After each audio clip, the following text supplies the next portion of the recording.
In step 6, look for the corner that is already in the right place, and also analyze the other corners to see which way they go. The algorithm that you would normally use rotates the corners counterclockwise. When you do the algorithm backwards, they will rotate them clockwise. So check this corner here, and it goes up into here. In this case, you would do the normal algorithm to get this up there, that to there, and this to there. But when you see this case, where this corner has to go up there, that one to here, and this one to there, you just do the algorithm backwards, which is L-I-U-R, U-I, L-U-R-I, U-I. And it matches them all up. Now sadly, when there are no corners in the right spot, you still have to use the normal algorithm. Now on step 7, look at the unoriented corners and take note which side the yellow is on. When the yellow is on the right side, then you just do the normal algorithm. But when it is on the left side, you can do the algorithm backwards.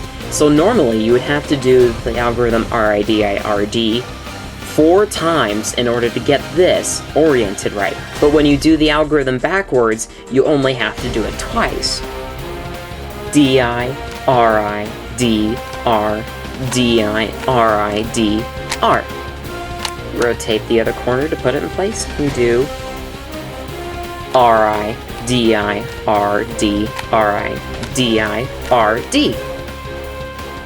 So when you see 3 corners unoriented and the yellow side is facing left, then it saves you a lot of time than having to do that normal algorithm 4 times for each corner.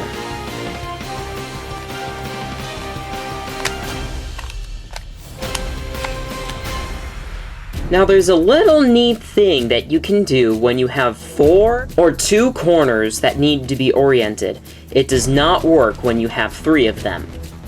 Now for this corner, you would have to do the normal algorithm twice, but the neat little thing you can do is you don't need to do the D move at the end.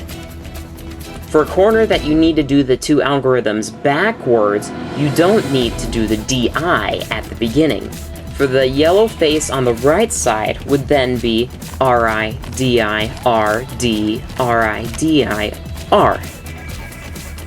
And when you have the yellow on the right side, the 2 algorithms together is then R-I-D-R-D-I-R-I-D-R. To sum all of this up, I have put it all into figures. When you have 4 or 2 corners unoriented, and the yellow is on the left side, you do this algorithm. When the yellow is on the right side, you do this algorithm. When you have only 3 corners that need to be oriented, and the yellow is on the left side, you do this algorithm. And when the yellow is on the right side, you do this algorithm. To help you remember all of this stuff, I have put parentheses in the 3-corner algorithms. You notice that the algorithms in those parentheses are the same as the algorithms for the 4 or 2 corners. So for just the 3-corner algorithms, you just need to remember when to use the DI move and the D move. Now, this might confuse you when you are trying to solve the cube as fast as you can. So what you can do is you can take this DI move and bring it over to the right side of the parentheses. This will help you a lot when solving the corners. So then the algorithms then become this. So after you learn those algorithms, and whenever you do them, you think of the moves in your head and not just the letters. Position the yellow cross on the left side, just like in step 2, and then do the algorithms.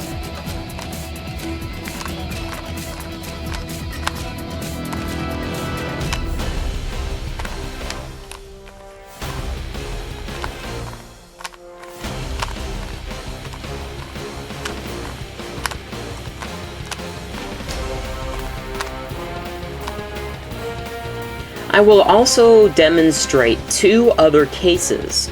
In this case, there are 3 corners that need to be oriented, and the yellow is on the left.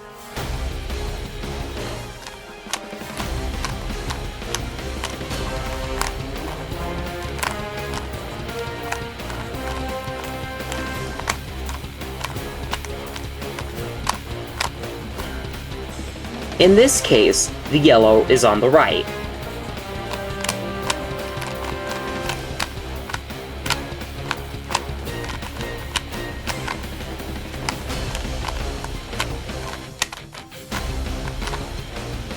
And that matches them all up. Now, if you'd like to see this stuff in action, check out my video, A Jedi Solves the Rubik's Cube.